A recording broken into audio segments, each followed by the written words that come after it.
Elementary School, Allegheny Middle School, and Alderdice High School.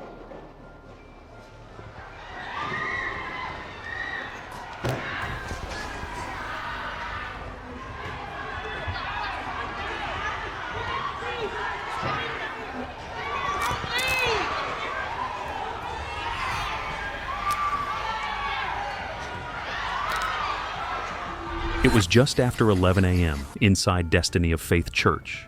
Family and friends had gathered to lay 20-year-old John James Hornizes Jr. to rest. The service was quiet, filled with the weight of grief. Then, outside the church doors, that silence broke. The sharp crack of gunfire echoed through the neighborhood. Mourners screamed and rushed for cover. The funeral, meant to be a final farewell, suddenly collapsed into panic. But even as the panic set in, the worst was yet to come.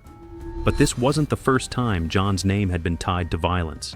Just days earlier, he had been killed in a shooting at a Pittsburgh gas station. Now, the very people who came to honor him found themselves caught in another attack. Outside, the shots continued. 6 people were injured. What should have been a service of mourning became the scene of an ambush. But why was this funeral targeted? Who carried out the attack? And how could such violence erupt in a place meant for peace? The answers, as investigators would soon uncover, pointed not only to 2 teenagers, but also to a critical failure in police protection that left the mourners vulnerable. But before we begin, if you find this video interesting, please give it a like at the end and tell me what you think about the case. It really helps the channel. Let me know in the comments where you're watching from. And don't forget to subscribe for more. Thank you. This video is created solely for educational and documentary purposes. It does not endorse, glorify, or condone any of the criminal actions or individuals described in this case. Viewer discretion is advised. John James Hornizes Jr. was born in 2002, right in the heart of Pittsburgh, Pennsylvania. His neighborhood shaped him as much as his own family did. To people who didn't know him well, John often came across as quiet. But to those who spent real time with him, he carried a steady kind of presence, someone who made others feel grounded just by being around.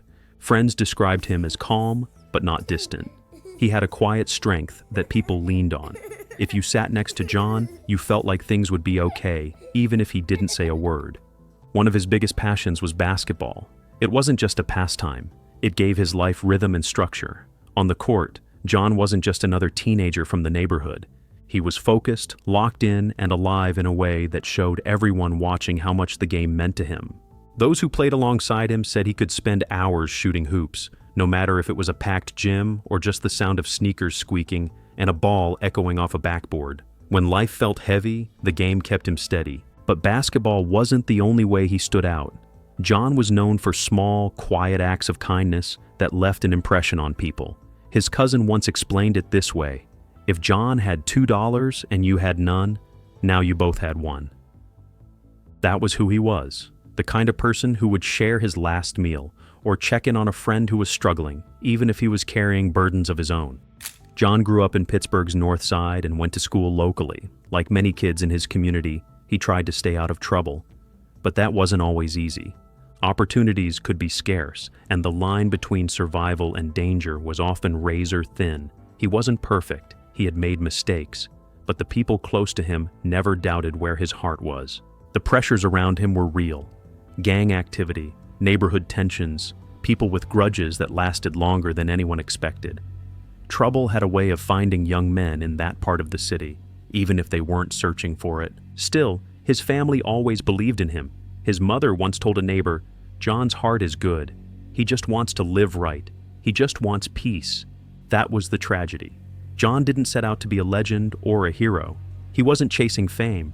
All he wanted was a fair chance at something better. But that chance was taken from him on October 15th, 2022. That day, John's story was cut short in a sudden burst of violence. And in the days that followed, what began on a city street would spread even further, until it reached the doors of the very church where his family came together to say goodbye. On the morning of October 15th, 2022, nothing seemed unusual. John James Hornizes Jr. had plans to meet up with 2 of his close friends. They chose to gather at the Sunoco gas station on Cedar Avenue, a familiar spot for John. For them, it was just another hangout. They talked, joked, and passed the time the way young men often do, not knowing how quickly that ordinary morning was about to unravel. As they stood outside, an SUV rolled slowly past, and in the next instant, the stillness shattered. Shots rang out from the vehicle. John and his companions responded immediately, exchanging fire in the middle of the street. What began as a sudden attack turned into a shootout, swift, chaotic, and dangerous. But they weren't the only ones caught in the moment. At a nearby bus stop, two women, Betty Averett and Jacqueline Mahalik, were simply waiting for their ride. In seconds, they were struck down in the crossfire of a conflict that had nothing to do with them. Betty would not survive. For her family and her community, the loss was senseless, an act of violence that arrived without warning and left devastation in its place. People nearby froze in fear. Some dropped to the pavement, others crouched behind cars or hid by gas pumps, hoping the barrage would end. The entire block turned into a scene of confusion and desperation, as if the ordinary rhythm of the city had been torn apart in seconds. In the middle of it all stood John. A round from the SUV struck him, and he fell where he stood. Officers later said his weapon was still beside him. At that moment, John, who only hours earlier had been making casual plans with his friends, became one of 3 fatalities at the scene. Within moments, 911 calls flooded dispatch, reporting gunfire on Cedar Avenue. Responding officers rushed to the station. By the time they arrived, it was no longer just a neighborhood stop for gas. It was a major crime scene. 3 people were dead: John, Betty, and Jacqueline. Detectives immediately began reconstructing what happened. Witnesses were scattered, shaken, and trying to process what they had seen. Surveillance cameras, shell casings, and the accounts of terrified bystanders would all play a role in piecing the sequence together. For investigators, it was clear. The violence of that morning wasn't just about one man, it was part of something larger, something that would soon spill over into the very funeral meant to honor John's life. In the days that followed the gas station shooting, police began making arrests. The first was Chiron Troutman, just 19 years old. Investigators believed he had been inside the SUV during the exchange. He was charged with homicide in connection with the death of John James Hornizes Jr. His arrest marked the first tangible step in what would soon become a far-reaching investigation. But Troutman wasn't the only one facing charges. Jalen Hines, a 21-year-old who had been injured in the shootout while standing beside John, was also arrested. Prosecutors accused him of firing the shots that killed Betty Averett and Jacqueline Mahalik, the 2 women caught at the bus stop. Suddenly, the picture of that October morning grew even more complex. For the community, the arrests brought mixed emotions. On one hand, there was relief that suspects were being held accountable. The families of 59-year-old Betty Averett and 33-year-old Jacqueline Mahalik are one step closer to justice. This is just so painful.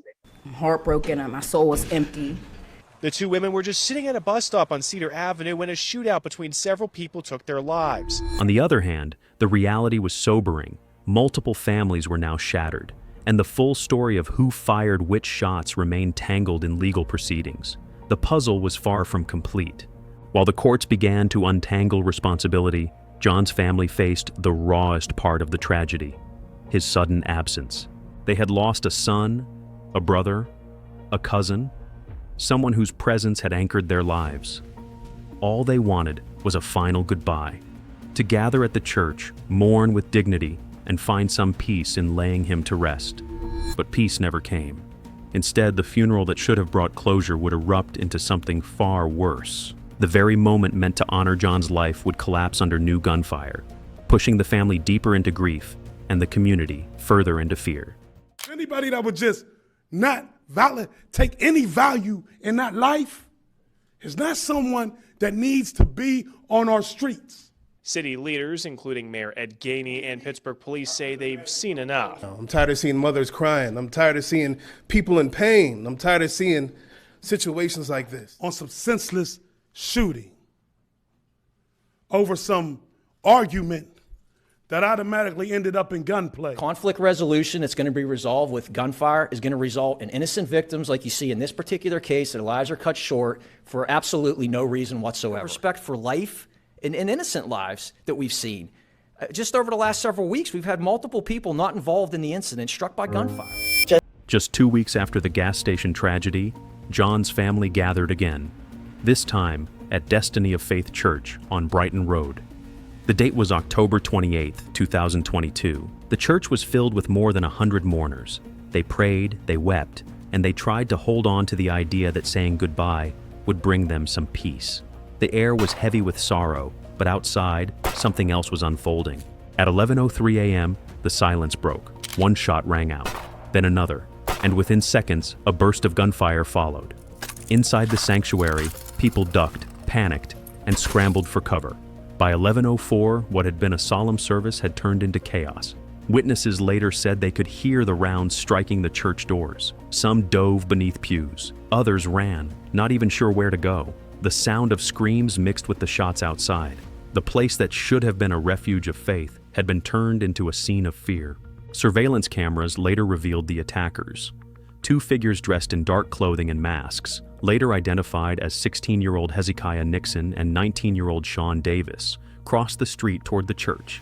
Footage showed them moving slowly, scanning the building, weapons in hand. They walked with deliberate steps, waited for their moment, and then opened fire on the crowd. Inside the church, people tried to protect each other. Survivors recalled the desperation, their hearts racing, their bodies frozen, their minds trying to process how a funeral could become the next target. One witness said it felt unreal. The very place they had come to grieve had become a second crime scene, but the attackers did not pause. Their shots weren't aimed at any one person in particular. It seemed their only goal was to disrupt the service and spread fear.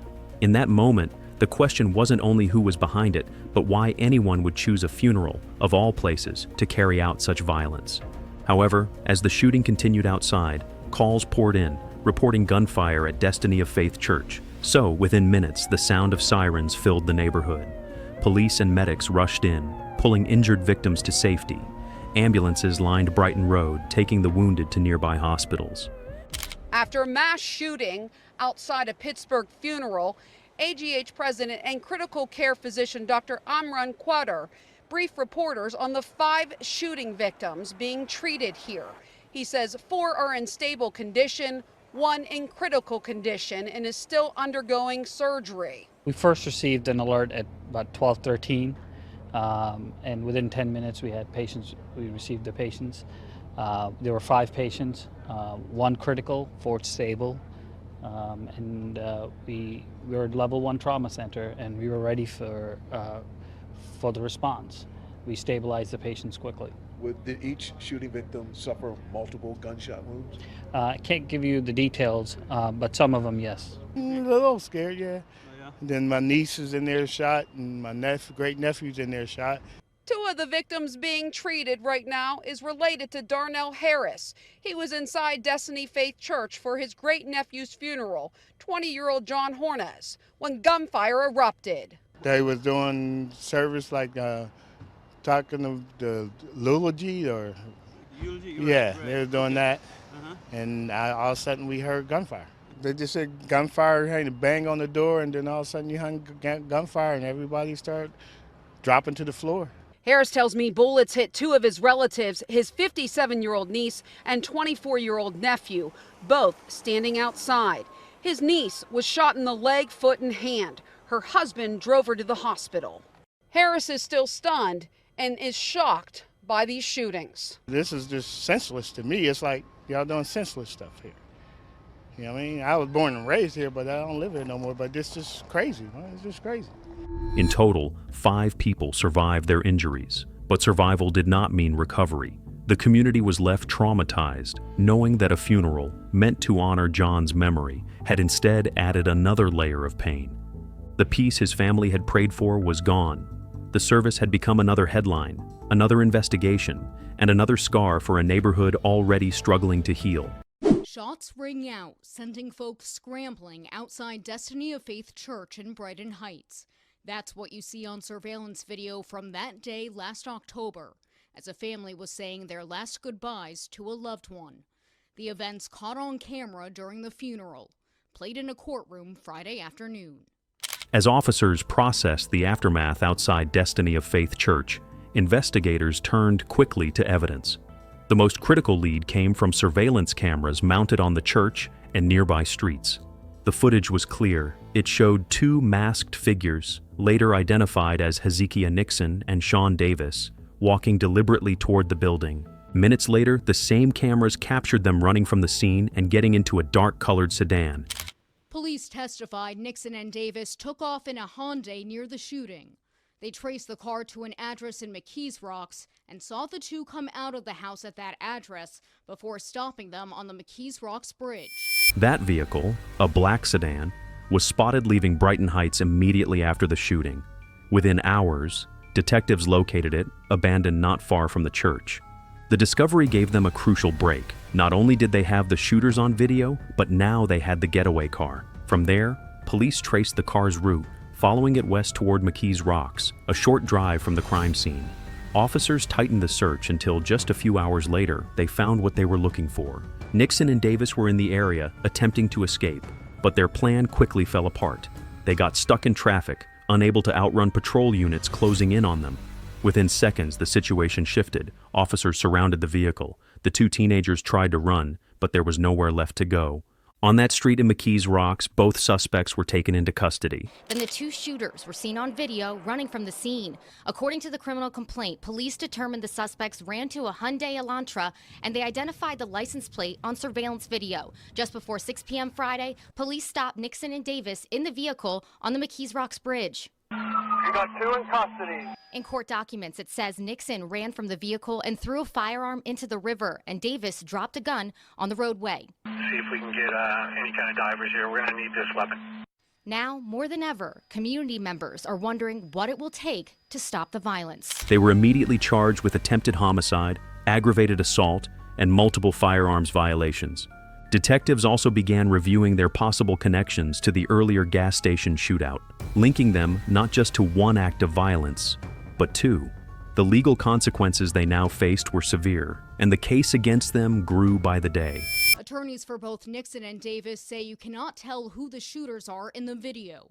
Casey White is representing Nixon. The individuals who did the shooting are covered in all black, dressed in all black, and they are unidentifiable. He shared all of this is a lot for his client to unpack as he awaits trial. He's disappointed with the result. I think he was happy to see that there are a lot of holes in the Commonwealth's case. The suspects will be back in court in March for their formal arraignment. But while investigators had their suspects, John's family was left with something no arrest could repair. Grief weighed heavily on them. Just a few hours later, Pittsburgh police arrested 19-year-old Sean Davis, seen in this mugshot, and 16-year-old Hezekiah Nixon. The teens face charges of attempted homicide, criminal conspiracy, and aggravated assault. We were standing in the vestibule, and when you turn around, you see the whole front of the church. And you see these people running with these weapons, shooting at other young men. George Moses, a church trustee, is thankful to be alive. Fortunately for me, a young woman who I don't know her name pushed me out the way. I fell on the ground. Court documents detail how surveillance video shows two males walking towards the church holding guns with extended magazines. The criminal complaint says one of the suspects could be seen firing shots towards the front of the church, and the other suspect fired multiple shots at one of the victims on the sidewalk and chased the victim while firing a gun. The complaint says a horse that was used to pull a carriage holding a casket appeared to be struck by gunfire. The horse was hit by multiple bullet fragments. The shooting lasted for less than a minute. For John's family, the fear of retaliation had always been present. In the days before the funeral, they voiced those concerns openly. They even filed a formal request for police presence, worried that the tensions around his death could erupt again. But on the morning of the service, no officers were there. The request had gone unanswered. And when the gunfire broke out, the absence of protection made the tragedy even harder to accept. Their fears had become reality. Joins us live, and Rick, I understand you just learned that the police officers that were requested by the church were not there. Yeah, that's right, Lisa. Multiple family members here outside the hospital were telling me this afternoon that police officers were supposed to be at that funeral, but they say no one ever showed up. Now, I did speak with a law enforcement source just a short time ago. They confirmed that two Pittsburgh police officers were assigned to that detail. But those officers at the very last minute were pulled for another assignment. After completing that other assignment, those officers planned to return to the funeral, and that's when the shots were fired and the shooting broke out. Again, my source telling me it's not normal procedure for Pittsburgh police officers to attend these funerals, but they suspect there was somebody anticipating possible trouble at that site, and that's why those officers may have been requested in the first place. Again, those officers pulled for another assignment, and then they were going back to the church, and when they were on their way back, the shooting happened. At the center of the city's response stood Mayor Ed Gainey. His words carried both grief and frustration. "This is senseless. This cannot be our future," he said in a public statement, urging Pittsburgh to confront its cycle of violence with urgency. But words, however heartfelt, could not undo the damage. For the families left behind, the scars would last far longer than the news coverage. Police believe the shooting was targeted. Sources tell KDKA those connected to the funeral victim fired shots at rivals in the Spring Hill neighborhood. And today may have been the latest retaliation in an escalating war. We believe there's a dispute going on. We're looking into that. We're going to utilize all the resources as we have been doing currently, and we'll continue to do so. There will be a strong police presence in the areas of concern. Mayor Ed Gainey arrived on the scene looking at the damage along Brighton Road, including cars littered with bullet holes. We need to make sure that this never happens again. And we will be working around the clock to do whatever's necessary to apprehend those that did this heinous thing today. That you would come into or come around the church and shoot up. I just think these young boys don't care about anybody's life, not even their own. The call for change echoed across Pittsburgh. People spoke of breaking the cycle, of finding a way to stop the violence before it reached yet another home, another family, another funeral. But the path forward remained uncertain. For John's family and for the community that gathered in grief, the questions lingered. How many more lives would be lost before something changed? And what would it take to prevent another tragedy like this one? As of now, the trials are still moving forward. Neither Sean Davis nor Hezekiah Nixon has been fully sentenced for the funeral shooting. The courts continue to weigh their futures, while John's family is still left searching for peace. What do you think should happen in cases like this? Share your thoughts in the comments. And if you want to know how this trial ends and whether justice is finally delivered, make sure you stay tuned. Don't forget to like, share, and subscribe, because this story isn't over yet.